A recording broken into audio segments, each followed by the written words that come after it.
That's me. It's kind of blurry, but that's me. I'm Sarah. Are you a pirate? I was. Yeah.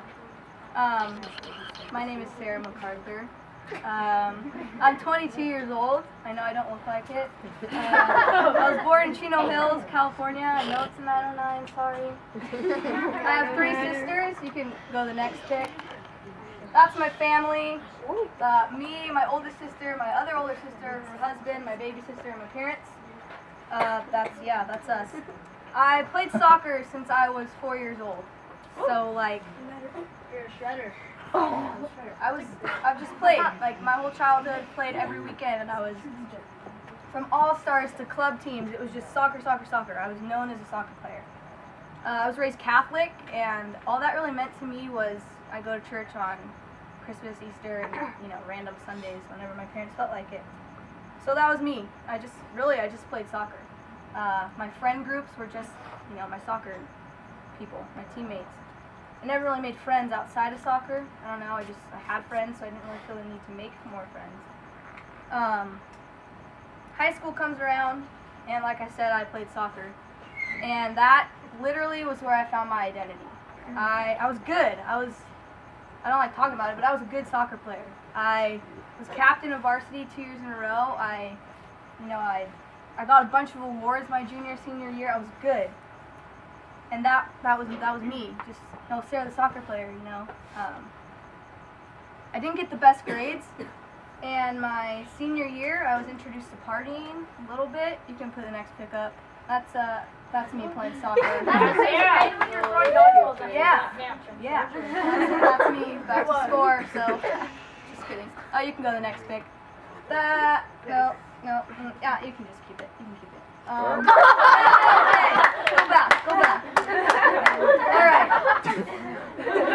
Go back one more. All right, so we're missing a pic. So out of high school, I couldn't go to a university because I didn't have good grades.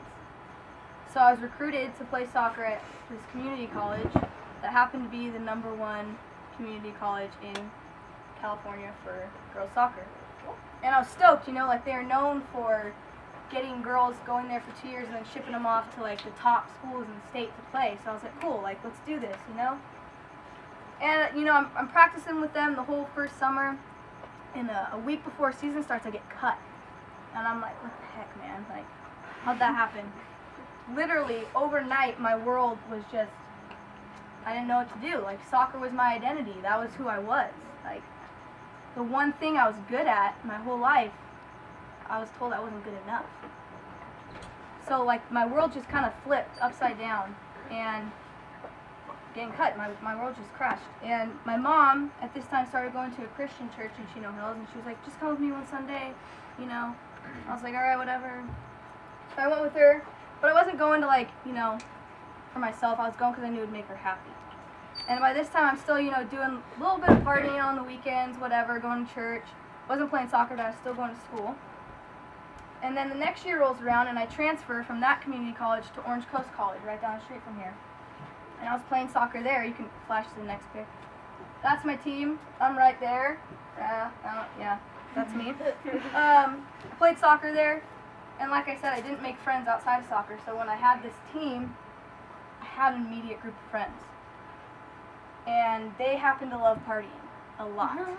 And I fell into that. I was partying every weekend. I was drinking every weekend. But I was still going to church. I'd be drunk Saturday night, and I'd be in the front row of church Sunday morning. It's not funny. It's not funny. I failed 4 out of 5 classes. I had a 1.2 GPA. I was completely lost. I was lost. I didn't know what was going on, but I kept doing it.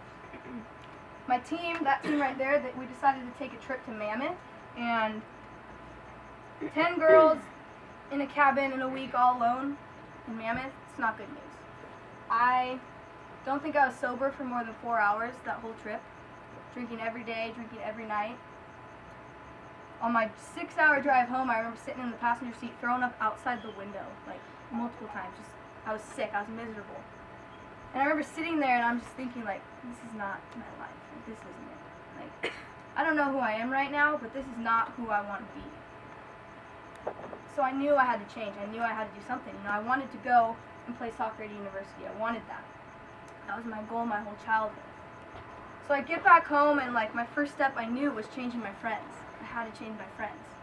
I knew that I couldn't, I wasn't strong enough to put myself in that situation to say no around them yet. So I went through a period of time where I spent every weekend at home with my mom. Every Friday night, every Saturday night, I was with my mom. When they'd ask me to come, out with them, I'd see them at school and at practice, but when they'd ask me to come out, I would have to say no. Like, I'm alright, I didn't give them a reason. And at this point, I was going to church. I wasn't partying. I wasn't drinking. I was doing everything right, but I was still missing something. I felt like I was doing everything right. So, but what was I missing? I was following the rules. I was going to church. I was doing everything good Christians should do. I even got baptized during that time. I thought, maybe that will make me fill that hole. Maybe if I get baptized, I'll feel happy. So I'm going through the motions, and then my second year at OCC starts, and I'm named the team captain. And I was named team captain along with this girl that I absolutely hated. I hated her guts. She was the girl that would never come out with the team the year before. She would never associate with us. How the heck am I going to lead a team alongside her? I hated her.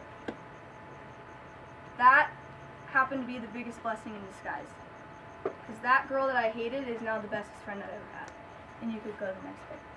That's Jessica. You guys, most of you know Jessica. That's me. Sorry. Yeah, whatever. I picked it because that's just what I do.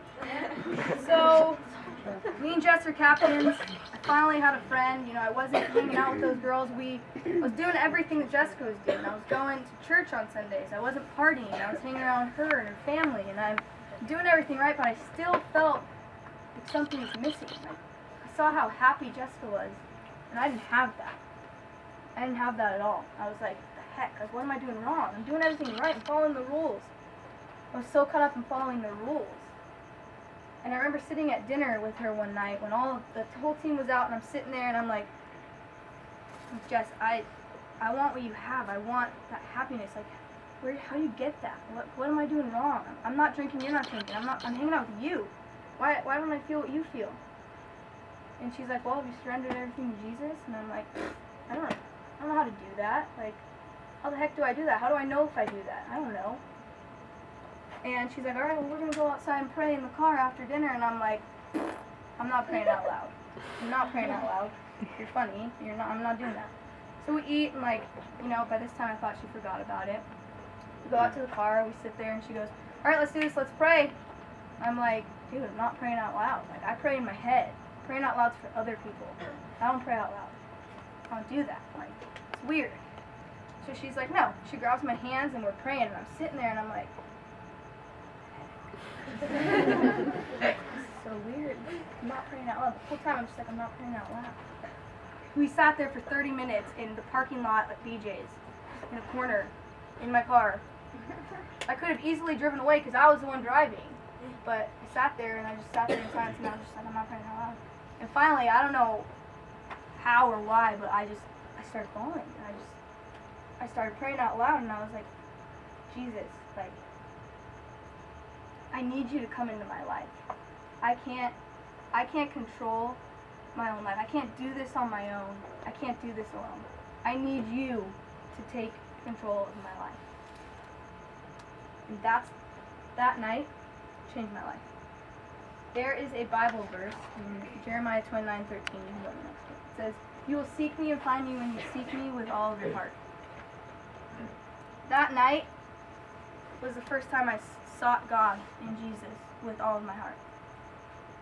And that started my walk with Jesus. And this past year, I have to seek Him. I've had to seek Him every day for the whole past year. Through the good times and the bad, the hard times and the good times. And this past year has been the best year of my life.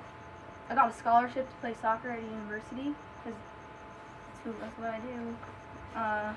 Surrounded myself with, I have a community of friends that love me for me, not because of me drinking, not because of me not drinking. They love me for who I am. You can go to the next pic. And I know it's a really bad pic, but this is like half the people that are here as leaders tonight are in this picture. There's junior high kids in this picture. There's high school kids in this picture. There's kids older than me in this picture. Every one of those people are my best friends. Every one of them. Another thing I did in the past year, I got involved in Young Life. Got involved in wildlife. Those are just a few things that, Jesus has blessed me with.